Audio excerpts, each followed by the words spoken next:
ಚಲಿಸುತ್ತಿದ್ದ ಬೈಕ್ಗೆ ದನಗಳು ಅಡ್ಡ ಬಂದ ಪರಿಣಾಮ ಬೈಕ್ ಬಿದ್ದು ಓರ್ವ ಯುವಕ ಸಾವನ್ನಪ್ಪಿದ್ದು ಮತ್ತೋರ್ವ ಗಂಭೀರ ಗಾಯಗೊಂಡಿರುವ ಘಟನೆ ಜಗಳೂರು ತಾಲೂಕಿನ ಭರಮಸಮುದ್ರದ ಕ್ರಾಸ್ ಬಳಿ ಸೋಮವಾರ ಸಂಭವಿಸಿದೆ.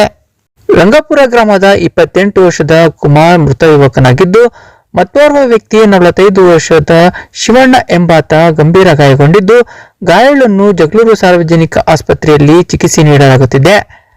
ಇವರು ಚಿತ್ರದುರ್ಗ ಕಡೆಯಿಂದ ಜಗಳೂರು ಕಡೆಗೆ ಬರುತ್ತಿದ್ದ ವೇಳೆ ಈ ಅವಘಡ ಸಂಭವಿಸಿದೆ ಎನ್ನಲಾಗಿದ್ದು, ಈ ಘಟನೆ ಸಂಬಂಧ ಜಗಳೂರು ಪೊಲೀಸ್ ಠಾಣೆಯಲ್ಲಿ ಪ್ರಕರಣ ದಾಖಲಿಸಲಾಗಿದೆ.